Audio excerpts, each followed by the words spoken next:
मित्रों, आइए जरा इस दृष्टि में अछूतों के प्रति सबल हिंदुओं के व्यवहारों पर विचार करें। इससे इस विषय को समझने में सफलता मिलेगी। महाराष्ट्र में पेशवाओं के शासन काल में यदि कोई सबल हिंदू सड़क पर चल रहा होता था, अछूत को वहां चलने की आज्ञा नहीं होती थी, ताकि कहीं ऐसा नहीं हो कि उसकी छाया किसी हिंदू पर पड़ जाने से वह उसे अपवित्र कर दे। अछूत को अपनी कलाई पर या गले में निशानी के तौर पर एक काला डोरा बांधना पड़ता था, ताकि हिंदू भूल से उसे छूकर अपवित्र न हो जाए। पेशवाओं की राजधानी पूना में अछूतों को कमर पर एक झाड़ू बांधकर चलना पड़ता था, क्योंकि उनके चलने से जमीन पर उनके पैरों से जो निशान बनते हैं उनको उस झाड़ू से मिटाते जाएं, ताकि कोई हिंदू अछूत के पैरों के निशानों पर अपने पैर रखने से अपवित्र ना हो जाए।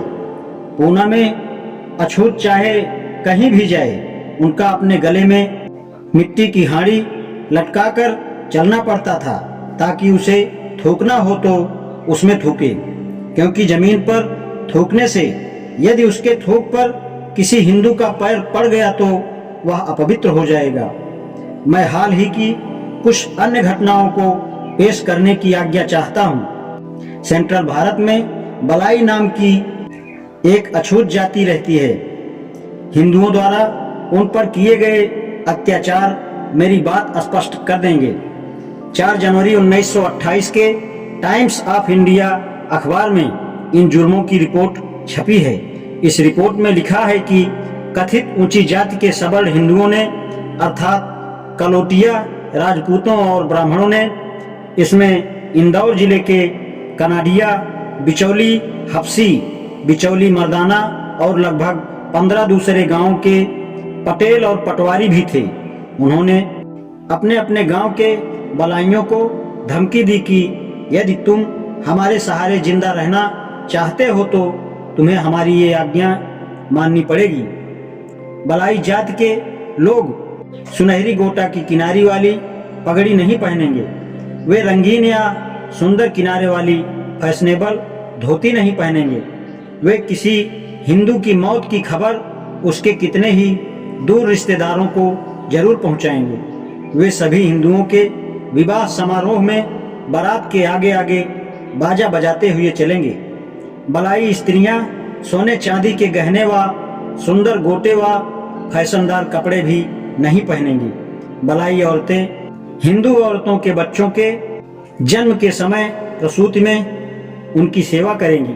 बलाई लोग हिंदुओं की सेवा करने की एवज में कोई मेहनताना नहीं मांगेंगे तथा हिंदू उन्हें अपनी इच्छा से जो कुछ भी देंगे वे उसे स्वीकार कर संतुष्ट हो जाएंगे। यदि बलाई लोगों को यह शर्तें स्वीकार नहीं हो तो वे गांव छोड़कर निकल जाएं। बलाइयों ने इन आज्ञाओं को मानने से इनकार कर दिया तो हिंदुओं ने उनके खिलाफ सामाजिक कार्यवाही शुरू कर दी। बलाइयों को गांव के कुओं से पानी भरने और अपने पशु चराने से रोक दिया। बलाइयों को हिंदुओं की जमीन में से होकर जाने से भी मना कर दिया, इसलिए ताकि यदि बलाई के खेत के आसपास हिंदुओं के खेत हो तो बलाई अपने खेत में नहीं जा सकें। हिंदुओं ने बलाइयों के खेतों में अपने पशु चरने के लिए छोड़ दिए। बलाइयों ने इस अत्याचार के खिलाफ इंदौर दरबार में अर्जी दायर की, लेकिन उचित समय पर मदद नहीं मिल सकने और जुल्म जारी रहने के कारण सैकड़ों बलाई अपने बीबी बच्चों सहित उन घरों को छोड़ने पर मजबूर हो गए जिनमें उनके बाप दादा पीढ़ियों से रहते आए हैं। वे उस इलाके के आसपास की रियासतों जैसे धार, देवास, बागली, भोपाल, ग्वालियर तथा अन्य रियासतों के गांवों में चले जाने के लिए मजबूर हो गए। उनके नए घरों में उनके साथ क्या बीती इसका वर्णन करना कठिन है। गुजरात के कथिवा गांव में हुई एक घटना अभी पिछले ही साल ही घटी है। इस गांव के हिंदुओं ने अछूतों को आदेश दिया कि वे गांव के सरकारी स्कूल में अपने बच्चों को भेजने की हाथाजोड़ी नहीं करें, सबल हिंदुओं की इच्छा के खिलाफ अपने नागरिक अधिकारों के उपयोग करने का साहस करने के लिए बेचारे अछूतों को कितना जुल्म सहन करना पड़ा, यह हर कोई जानता है। इसका ज़्यादा वर्णन करने की यहाँ जरूरत नहीं है। गुजरात के अहमदाबाद जिले के जुहू नामक गांव की एक अन्य घटना सुनिए। नवंबर 1935 में कुछ संपन्न अछूत परिवारों की कुछ औरतों ने धातु के बर्तनों में पानी लाना शुरू कर दिया। हिंदुओं ने अछूतों द्वारा धातु के बर्तनों का प्रयोग करना अपनी शान के खिलाफ और अपमान समझा। इस गुस्ताखी के लिए अछूत औरतों पर निर्दयता से हमला कर मारा पीटा। जयपुर के चकवाड़ा गांव से हाल ही में एक खबर मिली है। अखबारों में छपी खबरों के अनुसार चकवाड़ा गांव के अछूत ने तीर्थ यात्रा से लौटकर धार्मिक पुण्य की पालना में गांव के अछूत भाइयों को प्रसादी भोज देने का प्रबंध किया। उसने भोज में देसी घी से पकवान बनवाए। जब अछूत भाई भोजन कर ही रहे थे कि सैकड़ों हिंदू लोग लाठियां लेकर वहां आ धमके। उन्होंने सारा भोजन खराब कर दिया और अछूतों को मारा पीटा। वे बेचारे अपनी जान बचाकर भागे। इन निहत्थे अछूतों पर यह घातक हमला क्यों किया?